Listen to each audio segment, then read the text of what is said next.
A very good morning to all of you friends. Today we are going to study about chapter 1 of class 7, that is science. The first chapter is food, and under food we have already done about autotropic and heterotropic modes of nutrition. So our today's topic is photosynthesis. You already know that in autotropic mode of nutrition, green plants, they are capable of producing their own food. That process is called photosynthesis. Now let us see. So our today's topic is photosynthesis. Now photosynthesis has come from two different words, that is photon, that means light, and synthesis means to make or to build. So photosynthesis has come from two words. Photon means light and synthesis means to build. Okay, so synthesis of food in presence of light. I have already told you in previous class also that photosynthesis is the only process by the help of which green plants can convert solar energy into chemical energy. Okay, now, so the definition for photosynthesis is green plants. It is a process by the help of which green plants can produce food in presence of solar energy. Okay, so this is the balanced chemical equation for photosynthesis. Let us see. In this equation, 6 molecules of carbon dioxide combines with 6 molecules of water in presence of sunlight and chlorophyll to produce 1 molecule of glucose and 6 molecules of oxygen.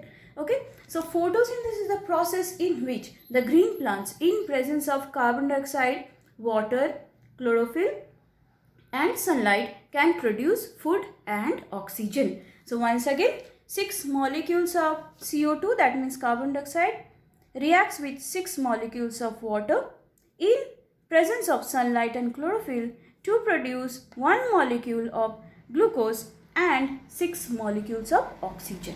Okay, so you have to learn this chemical equation, that is the balanced chemical equation for photosynthesis. Now don't forget the chemical formula for glucose. Okay, C6H12 and O6. So these are the 4 raw materials. Now let us see how does the plant get these raw materials from nature.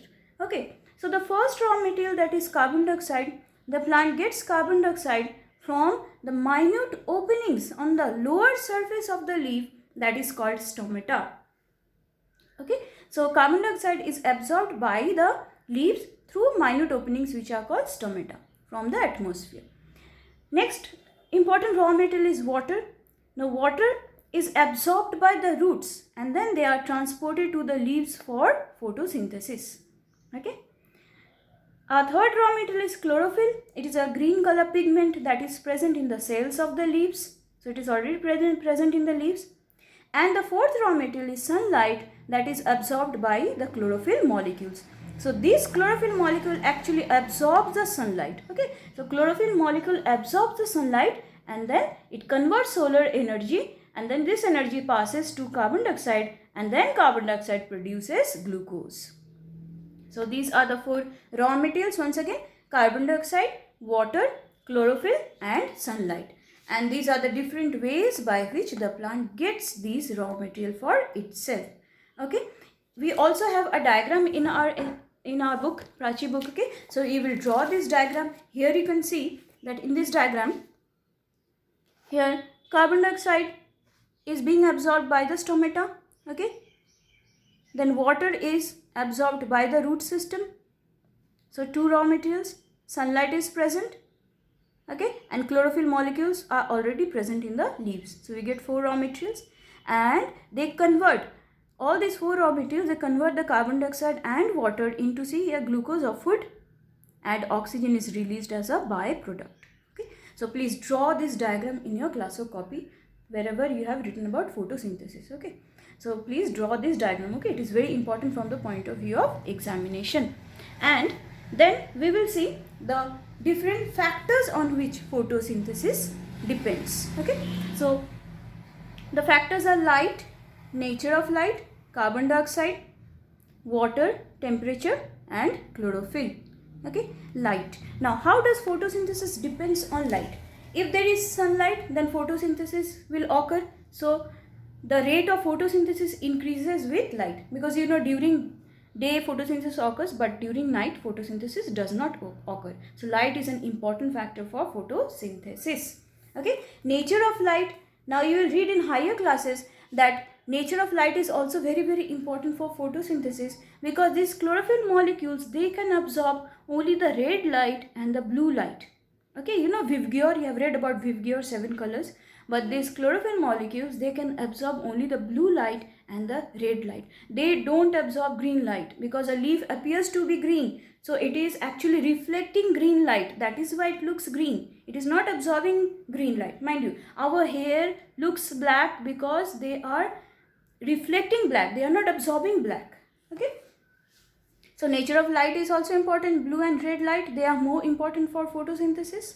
Then comes carbon dioxide. Definitely, because carbon dioxide is a raw material. So more amount of carbon dioxide, more will be the rate of photosynthesis. Okay, directly it depends. Water also another raw material for photosynthesis. So more amount of water, more amount of photosynthesis. Temperature varies. Okay, some plants require low temperature, some plants require more or high temperature. So temperature varies with the rate of photosynthesis. And chlorophyll is again another, you can say, raw material which is needed for photosynthesis. So the rate of photosynthesis increases with the amount of chlorophyll. For example, you have seen yellow leaves, the leaves which have turned yellow. They do not undergo photosynthesis. They cannot make food because the chlorophyll molecules are already dead in them. Okay, so chlorophyll is an important factor for photosynthesis. Okay, so here in this today's video, we have read about the definition for photosynthesis. Okay, the balanced chemical equation for photosynthesis, the raw materials which are present and how does the plant absorb them. Okay, the factors and how these factors are important for photosynthesis. One more important point that you should know: what is the importance of photosynthesis? Importance of photosynthesis is that it provides first food for all the plant and animal kingdom. Okay, so it provides food, it provides oxygen for respiration. Okay, for every organism it provides oxygen for respiration. And number 3, photosynthesis also maintains the balance of carbon dioxide in atmosphere. Okay, see, these are the 3 importance of photosynthesis. Okay, so I will upload a summary or note for you, so you will write it in your class or copy along with the diagram that just now I told you. Thank you so much for watching this video.